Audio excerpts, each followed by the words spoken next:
early disaster warning systems to get the greatest number of people to safe locations in a timely manner, and the expansion of local education programs so that citizens are more accurately able to identify when they themselves are at risk. Tier 2 recommendations include coral reef and natural landscape rehabilitation so that these can absorb the weather impacts before they reach densely populated areas. And Tier 3, which I've mentioned is the most difficult to implement, would include more intensive and large-scale natural rehabilitation of landscapes, as well as expansive government program reform to maximize efficiency to central government responses to disasters. Each site, of course, has specialized recommendations that you can find in our final report, but to conclude, we would recommend a combined hybrid of both natural and built infrastructure solutions in order to maximize the potential benefits to the populations of Fiji, Indonesia, and Madagascar while minimizing costs. Furthermore, we would recommend to these three governments the creation of widespread surveys and analyses of pre- and post-disaster statistics to improve information flow to NGOs and aid agencies such as the Wildlife Conservation Society. And the next steps would be to fill information gaps detailed in our final report.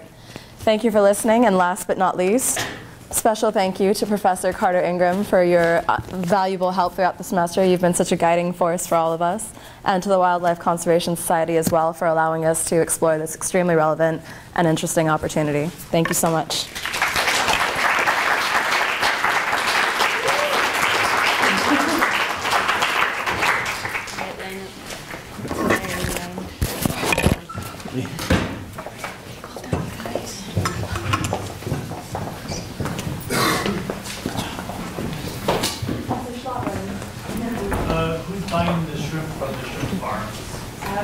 Primarily Korea, Thailand, and more developed Eastern Asian countries.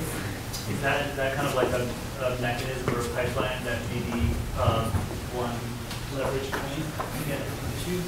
Right, so we found that in one study, the silver fisheries, which is the combination of shrimp aquaculture farms, best done when they had community engagement and were run by the community themselves. So there is a tension point between these kind of more commercial, internationally run shrimp farms that are owned by Japan and Thailand versus more local-based ones or community-based ones that are run by the community. That said, integrating the community into integrated shrimp farms would provide additional benefits to the community, such as firewood or different types of food and things that they can sell in the market. You guys mentioned that most of the three, like all three sites, people living in those locations have a very close relationship with the land. They depend on mostly agricultural income. So your proposal to kind of reestablish these rainforests as well as mangrove forests, how does that impact their kind of current living standards? And like, how do you compensate for them to kind of move out of, maybe perhaps they would be asked to move out of their current surroundings? How do you like help them get that transition? For like reforesting, Nikki, well, for the Aceh group, we really focused on creating landscapes that could provide ecological benefits along the line of living infrastructure for disaster risk reduction, but also provide agricultural jobs and agricultural products that can be sold in the market. So one thing that we didn't have a lot of time to go into in the presentation is that in the more urban areas like Banda Aceh, which is built up to the coast, we recommended that there needs to be more research done, because potentially that might be the place where built infrastructure is more suitable, because we're not trying to kick anyone out of their land to plant mangroves, because for many reasons, but so more research would need to be done for those urban areas. And also the reforestation portion, the forests provide the service of keeping the sediment in place and reducing flooding. So the biggest part would be stopping the deforestation that's happening already. And then the secondary part would be reforesting. And like Nikki said, the reforestation portion would be integrating agricultural practices. So you're actually providing more opportunities, you're improving soil fertility while providing jobs, while getting the ecological services that you need for flood reduction. So, so it was interesting because just in terms of sort of methodology and perspective, there's a lot of information here, but the contrast with the previous presentation was interesting, because the previous presentation was very much interested in community attitudes. Your presentation seemed very much involved with kind of more analytic and objective measures, cost-benefit analysis, and so on. So I'm sort of wondering if you did look at any surveys of community attitudes, how people feel about living on coastlines, for example, and about their attitudes towards the natural hazards that they face. Well, I would answer that question, and then you guys can add on to that.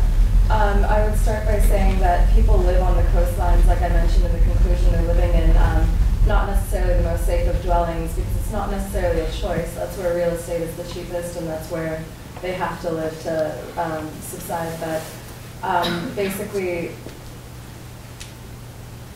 sorry, I lost the train of thought there real quick. Can you repeat your question for a second? The community aspect of it. The community aspect of it, but really the Tier 1 solutions that we all have going on is the expansive local education and the early warning systems, and this involves a lot of community activity. People reaching out to their neighbors and making sure that everyone's taken care of, that everyone knows what to look out for, that the community aspect of it is very much integrated in all of the Tier 1 recommendations that each group has provided, but maybe we didn't necessarily explain that enough during the presentation. So. Sure, absolutely, and I can speak in the case of Madagascar that we didn't necessarily look at the community aspect of it per se, but we did assess the cultural aspect of it, I believe. And what we found there was that there was, because people lived so close to the land as is, in some ways that made it a lot easier to advance this conservation-based thinking, because they were aware of the need to conserve and live sustainably. So it wouldn't be too much of a leap to convince these people that this was absolutely needed, and also because they need ecological services that are, especially at this point, being depleted, and many people rely on forests for medication, for pharmacological reasons, for energy, and they see these resources depleting over time. So I think most people would be quite on board for the idea of sustainable. Specifically in the case of Madagascar, they have holy forests that are like right. They have like spiritually relevant forests that people don't cut down. And also because Madagascar, like some of the other sites, isn't very highly populated, so the question of finding somewhere else, like pretty much close by to live, isn't an issue. I'd just like to add on, also, sorry, it's difficult to really assess community values when you're not on the ground there. So, I mean, I can speak for Fiji. I mean, we definitely looked into those attitudes, and that played into our tier strategy, but to really, truly assess how people actually feel, you kind of have to be face-to-face with them. So. Okay, this is, I may have just missed this because I wasn't paying attention. So it seems that the tier 1, 2, and 3, that's just an increasing scale of what, cost, time, and difficulty, that sort of thing. Is it, I'm just curious, did you just arbitrarily choose the different things, or is this some kind of formal designation within risk management? I just don't know about that. And the second question, real quick, is just how did you choose the 3 sites? To answer the second question, the 3 sites were given to us by the Wildlife Conservation Society specifically to do a case study analysis. We didn't pick our own sites, right? What? No, we chose to go to particular sites. Yeah. For personal reasons. For personal reasons within us, we chose to study based on, well. As our teacher explained, these are sites that the Wildlife Conservation Society is going to be working on in the future, specifically in disaster risk management and natural defenses. And as far as your first question, which is the tiers, that was actually introduced to us by our teacher. And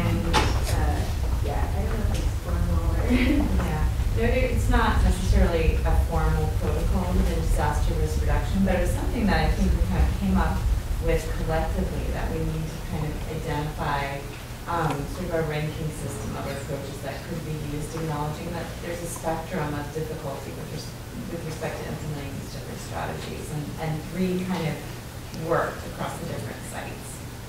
So they are arbitrary in terms of it hasn't really existed prior to our presentation in the formal sense of the word, but it's also structured in the sense that we did do cost-benefit analyses like throughout all of our groups and then ranked them according to our personal group's cost-benefit analysis, which costs the least, which costs the most type thing. In the Madagascar portion of the presentation, you presented a pie chart that had storms and epidemics as two completely separate spheres.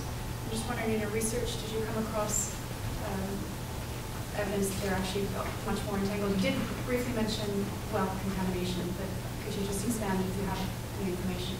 Yeah, I believe they are linked because there's a lot of health consequences after storms. Food and water is the main thing. People, they lose access to drinking water, and, their crops growing the whole season are wiped out and they suddenly have no access to food. And on top of that, if they're homeless, all of that compounds on, stress for, being healthy. And also there's not a lot of places to go, health centers and things like that for them to access help. So I do definitely think it's a consequence after disasters there. Well, I think we're at time, so thanks, everyone.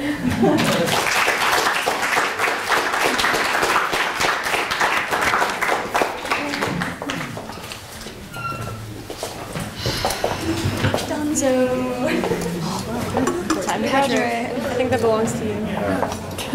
Anyone want their